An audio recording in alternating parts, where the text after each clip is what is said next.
Bismillahirrahmanirrahim. Assalamualaikum warahmatullahi wabarakatuh. Alhamdulillah, pada pembelajaran kali ini kita akan membahas tentang al-qaidah. Salah satu kaidah dalam bahasa Arab adalah al-kalimatu, atau dalam istilah bahasa Indonesia disebut dengan kata. Pertama, kita akan membahas pengertian dari al-kalimah. Al-kalimatu lafzun yata'allafu min ba'dil hurufil hijaiyati mislu kharaja, karimun, fi, wa ahyanan takunu kalimatu harfan wahidan mislu al-wawu wa. Kata adalah lafal yang terdiri dari sebagian huruf-huruf ejaan atau hijaiyah. Contohnya seperti kharaja, karimun, fi. Di sini kharaja bermakna keluar, kemudian karimun bermakna yang mulia, atau bisa karimun ini menunjukkan nama seseorang yang bernama Karim. Kemudian fi di sini dia bermakna di atau di dalam. Jadi untuk kata kharaja dia adalah kata karena dia terdiri dari sebagian huruf hijaiyah. Terkadang kata terdiri dari satu huruf. Contohnya seperti al-wawu atau wa. Dalam bahasa Arab, kata itu bisa terdiri dari satu huruf asalkan dia memiliki makna. Seperti wa di sini dia bermakna dan. Apabila satu huruf tetapi dia tidak memiliki makna, maka tidak bisa disebut al-kalimah atau kata dalam bahasa Arab. Kemudian pembagian kata. Al-kalimatu salah satu anwa'in, ismun wa fi'lun wa harfun. Jadi kata itu dalam bahasa Arab ada 3. Yang pertama dia adalah isim, kata benda. Kemudian yang kedua dia adalah fi'lun, kata kerja. Kemudian yang ketiga adalah harfun atau huruf yang memiliki makna. Jadi harfun di sini, huruf di sini dalam kata dalam bahasa Arab dia harus memiliki makna. Apabila di huruf tersebut dia tidak memiliki makna, maka dia tidak masuk kategori al-kalimah. Satu huruf asalkan dia memiliki makna, maka dia masuk kategori al-kalimah.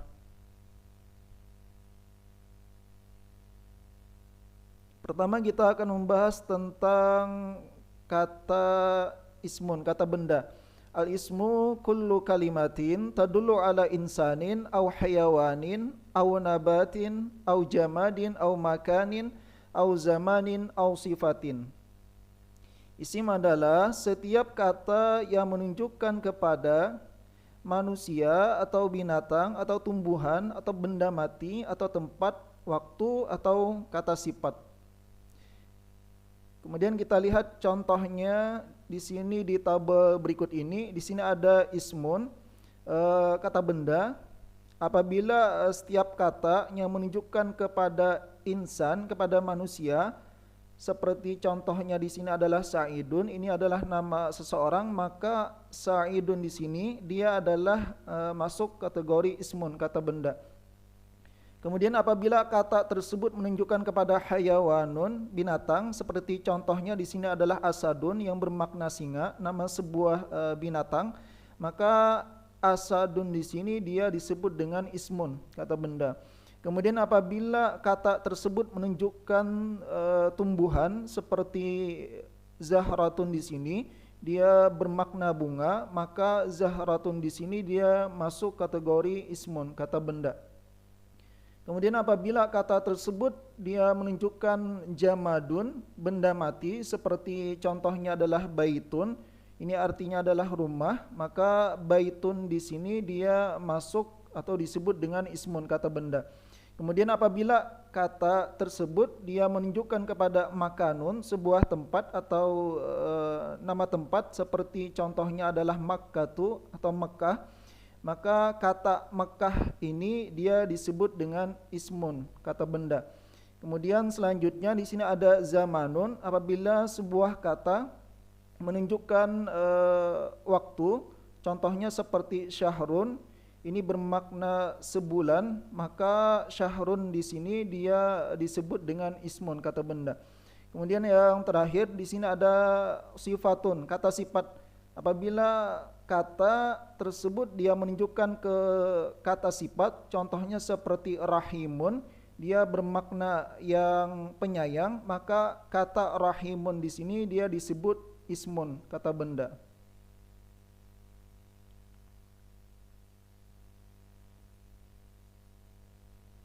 Kemudian kita masuk ke pembahasan ciri-ciri isim. Ciri-ciri isim itu ada banyak. Namun pada pembelajaran kali ini kita hanya membahas sebagiannya saja, hanya membahas di antaranya saja. Yang pertama adalah berakhiran ta marbutah. Jadi ciri isim yang pertama adalah dia berakhiran ta marbutah, ta yang melingkar ini atau ta yang berbentuk bulat ini. Contoh katanya adalah seperti muslimatun. Muslimatun di sini dia bermakna seorang muslimah. Muslimatun di sini dia adalah ismun, kata benda. Kenapa dia disebut kata benda? Karena dia berakhiran ta marbutah, di akhir kata muslimah ini. Nanti apabila menemukan di dalam teks bahasa Arab atau dalam sebuah kalimat atau kata, menemukan kata yang berakhiran ta marbutah, maka 100% kata tersebut dia adalah ismun, kata benda. Kemudian ciri yang kedua adalah berawalan alif lam. Contohnya seperti kata alhamdu. Sini alhamdu bermakna pujian. Dia disebut isim karena dia berawalan alif lam. Di depannya ada alif lamnya ini. Jadi nanti apabila menemukan kata yang di depannya ada alif lamnya, di dalam teks bahasa Arab menemukan kata yang berawalan alif lam, maka kata tersebut 99% dia menunjukkan kepada isim, kata benda. Selanjutnya nomor 3, berakhiran baris tanwin. Ada an, ada in, ada un. Jadi nanti contohnya seperti ini. Seperti kata rasulan. Ini nanti apabila menemukan kata dalam teks bahasa Arab, dia kata tersebut berbaris berakhiran tanwin, baik itu an atau in atau un, maka kata tersebut dia menunjukkan sebagai isim, kata benda. 100% menunjukkan dia itu adalah isim. Kemudian yang keempat, menunjukkan nama orang atau binatang, benda, tempat, dan lain-lain. Jadi apabila kata tersebut menunjukkan ke nama orang atau nama binatang atau nama benda atau nama tempat dan lain-lain, maka kata tersebut dia adalah isim. Kita lihat contohnya. Sini ada Maryamu, Ghanamun, Kursiyun, Misra. Maryam ini adalah menunjukkan nama orang yang bernama Maryam, maka Maryam ini dia adalah isim, kata benda. Kemudian di sebelahnya ada Ghanamun, ini adalah nama binatang. Ghanamun yang berarti kambing, maka Ghanamun di sini dia adalah isim. Kemudian di sini ada Kursiyun, ini adalah menunjukkan benda yang bermakna kursi, maka Kursiyun di sini dia adalah isim. Kemudian di sini ada Misra, maka kata Misra di sini dia menunjukkan sebuah tempat yaitu negara Mesir. Maka Misra di sini dia adalah ismun, kata benda. Untuk ciri yang nomor 4 di sini kita dapat mengetahuinya dilihat dari segi maknanya atau arti dari sebuah kata tersebut. Sedangkan kalau kita tidak mengetahui arti dari sebuah kata tersebut atau maknanya, maka kita bisa melihat ciri dari yang pertama sampai yang ketiga ini.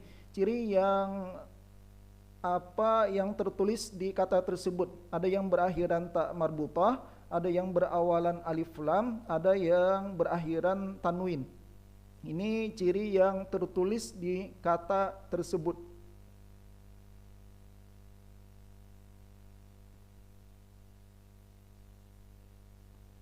Kemudian kata yang kedua, fi'lun, kata kerja. Al-fi'lu kullu kalimatin tadullu ala hudusi amalin fi zamanil madhi awil hadiri awil mustaqbali mislu kharaja yadhhabu yata'allamu. Fi'il adalah setiap kata yang menunjukkan terjadinya aktivitas atau pekerjaan pada masa lampau atau sekarang atau masa yang akan datang. Contoh seperti kharaja yadhhabu yata'allamu. Kharaja dia bermakna keluar dan dia adalah fi'il yang bermakna masa lampau yang telah lalu. Kharaja berarti dia telah keluar. Kemudian yadhhabu dan yata'allamu di sini dia adalah kata kerja yang menunjukkan masa sekarang dan masa yang akan datang. Yadhhabu di sini dia bermakna pergi, maka kalau dimaknai secara lengkap dia artinya adalah dia sedang pergi atau akan pergi. Kemudian yata'allamu di sini dia bermakna adalah belajar. Dia sedang belajar atau dia akan belajar.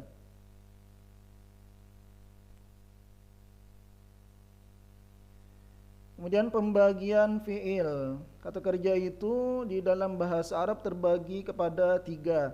Ada al-fi'lul madhi, kata kerja lampau. Ada al-fi'lul mudhari'u, kata kerja sekarang atau akan datang. Kemudian ada fi'lul amri, kata kerja perintah. Kita lihat ke contohnya. Untuk fi'il madhi, ini contohnya adalah zahaba, yang artinya zahaba ini pergi, berarti bermakna zahaba telah pergi. Kemudian untuk fi'il mudhari di sini contohnya yadhhabu, dia sedang pergi atau akan pergi. Kemudian tadhhabu, engkau pergi, sedang pergi atau akan pergi. Kemudian adhhabu, saya sedang pergi atau saya akan pergi. Kemudian nadhhabu, kami sedang pergi atau kami akan pergi. Kemudian untuk contoh fi'il amar, kata kerja perintah, contohnya adalah idhhab, pergilah kamu.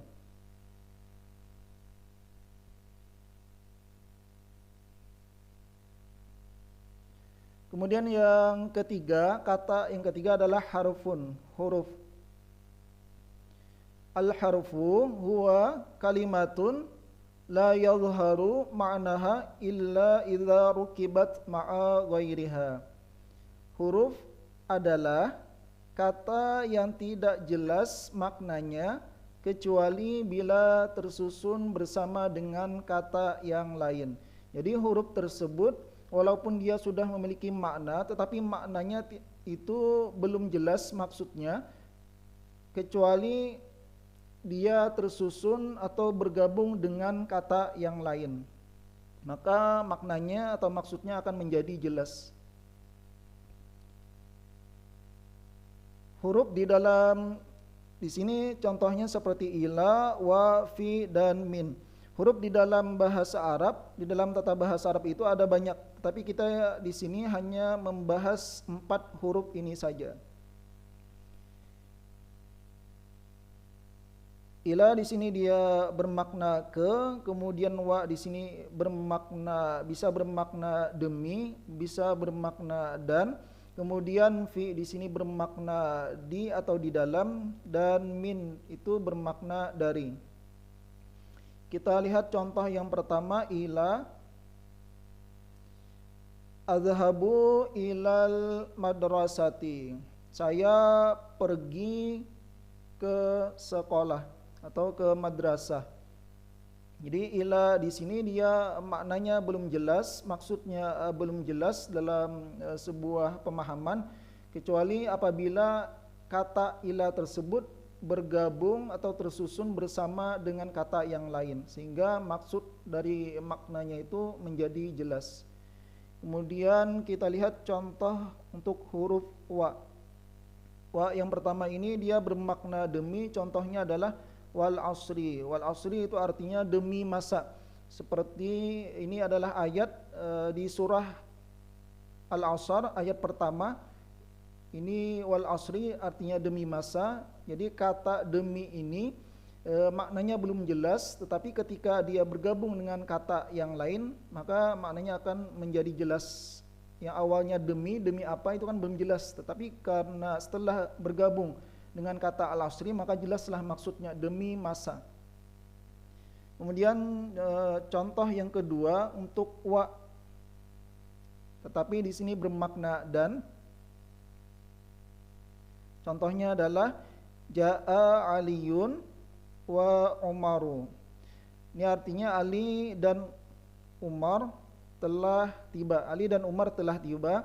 Di sini ada wa yang bermakna dan. Kata wa ini maknanya belum jelas kecuali apabila dia tersusun atau bergabung dengan kata yang lain. Kita lihat ke contoh fi. Fi di sini contohnya adalah fil fasli mudarrisun. Di dalam kelas itu ada seorang guru. Di dalam kelas itu ada seorang guru. Kata di sini belum jelas maknanya secara utuh kecuali apabila bergabung dengan kata yang lain. Kemudian yang terakhir ada min. Contohnya adalah jitu minal asimati. Saya berasal dari ibu kota atau saya datang dari ibu kota. Jadi makna min dari di sini maknanya belum jelas, namun setelah bergabung dengan kata yang lain maka maknanya itu menjadi jelas.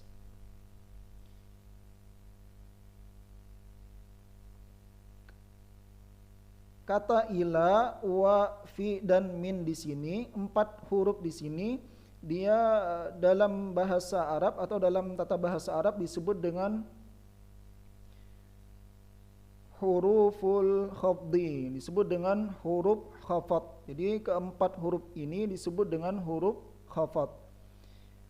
Apabila wa ini dia bermakna demi. Apabila wa di sini dia bermakna dan, maka wa tersebut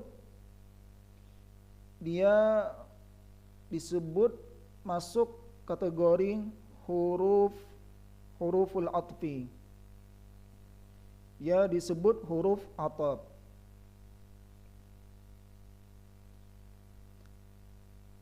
Sampai di sini pembelajaran kita hari ini, semoga bisa dipahami. Syukran katsiran ala husni ihtimamikum wastimaikum. Assalamualaikum warahmatullahi wabarakatuh.